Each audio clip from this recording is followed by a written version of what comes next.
Yes, dans cette vidéo, je te parle de l'audio en 2026, parce qu'on me pose souvent la question: «Tiens, comment est-ce que toi tu vois l'année 2026? Qu'est-ce que tu as à nous dire sur l'audio? On est plus sur un monde vidéo que audio». En fait, moi, je réponds: «Non». Pourquoi l'audio est plus important que la vidéo en 2026? Eh bien, dans un premier temps déjà, regarde ici, l'audio capte l'attention de manière plus longue. Parce que l'audio, eh bien, tu l'écoutes en marchant, tu l'écoutes en conduisant, tu l'écoutes au sport, tu l'écoutes dans ta salle de bain. L'audio, en fait, c'est beaucoup plus adaptable à différents types de situations. Donc, l'audio capte l'attention de manière plus longue. Tu n'es pas fixe devant un écran, tu peux capter les gens dans plusieurs situations. Et là, effectivement, c'est toute la puissance du message audio. Ok. Plus de 50 milliards d'euros de publicité audio en ligne en 2030. Ça veut dire qu'il y a des marques qui vont soutenir des podcasts. Elles le font déjà maintenant. On est aux alentours de 30 milliards d'euros. Mais on va monter jusqu'à 50 milliards d'euros en 2030, ce qui est complètement dingue. Et c'est vraiment une stat à noter. Si tu veux faire un podcast, tu veux créer vraiment un média, eh bien, tiens-toi prêt parce que c'est vrai que si tu crées un média avec une audience sur le côté, plus l'audience sera qualifiée, et bien plus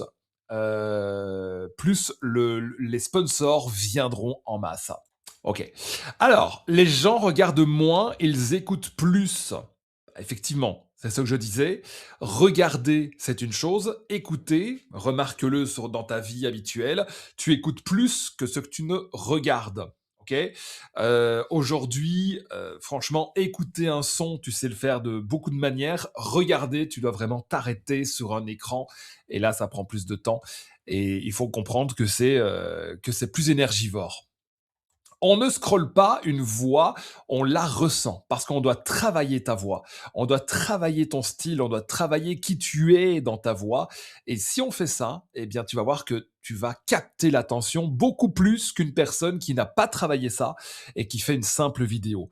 Plus tu vas pouvoir parler de manière consciente d'un sujet avec une voix qui va attirer l'attention, plus on va t'écouter sur ton sujet et plus, évidemment, tu vas faire des ventes. En fait, c'est simple, c'est comme ça, et on le voit tous les jours. D'ailleurs, si toi tu veux créer un podcast, tu veux créer un média, une web radio, une radio, eh bien contacte-moi, tu as mon lien dans la description pour prendre un rendez-vous directement avec moi, ou même mon WhatsApp, tu l'as aussi, donc mon WhatsApp, il est là. Tu m'envoies un petit message, je le fais pas souvent ça de mettre mon WhatsApp, mais je l'ai fait. Pour toi, il y a rien à vendre là, tu m'envoies un message et tu me dis voilà, je vais créer mon média, quelle est la première étape à faire? Et je te réponds avec grand, grand plaisir. Alors, une voix plus une idée est égale à un contenu scalable. Évidemment, parce que les gens vont accrocher à ta voix. Et puis, une voix avec ton idée qu'on va travailler, il faut avoir une idée qui est très précise. Il faut avoir un sujet qui résonne, avoir quelque chose. Créer une communauté qui va écouter ce que tu as à dire.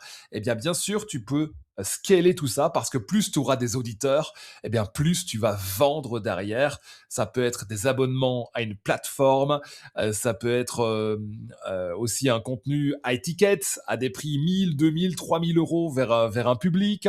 Ça peut être aussi vendre des interviews dans ton podcast. On a des coachés qui le font. Ça peut être plein, plein de choses. Vendre à des sponsors aussi au début de ton podcast. Donc clairement, plus ta voix va être reconnaissable, plus ton idée est dingue et bien travaillée, et bien plus tu pourras scaler carrément ce que tu dis. Ta voix est ton avantage, bah, personne ne saura te copier parce que ta voix c'est toi, donc ta voix c'est ton avantage. Imagine tu fais des vidéos sur l'IA avec des photos, bref, ça tout le monde sait faire en gros parce que personne, il y a aucun style. Il n'y a aucun style. L'IA, par exemple, qui remplace des voix, ben, ça n'a pas de style. Tout le monde aura la même voix sur ces vidéos. Toi, tu as ta propre voix.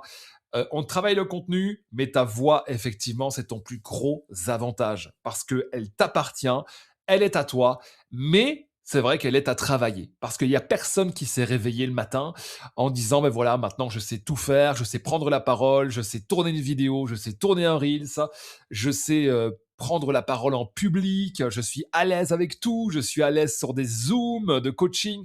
Non, ça s'apprend, ça se travaille et clairement, on est là pour ça. Si tu veux vraiment aller plus loin, si tu es toujours là en train de regarder cette vidéo, eh bien, prends un rendez-vous avec moi. Je te montre exactement ce que je fais et comment est-ce que je peux t'aider. Allez, je te souhaite une excellente journée.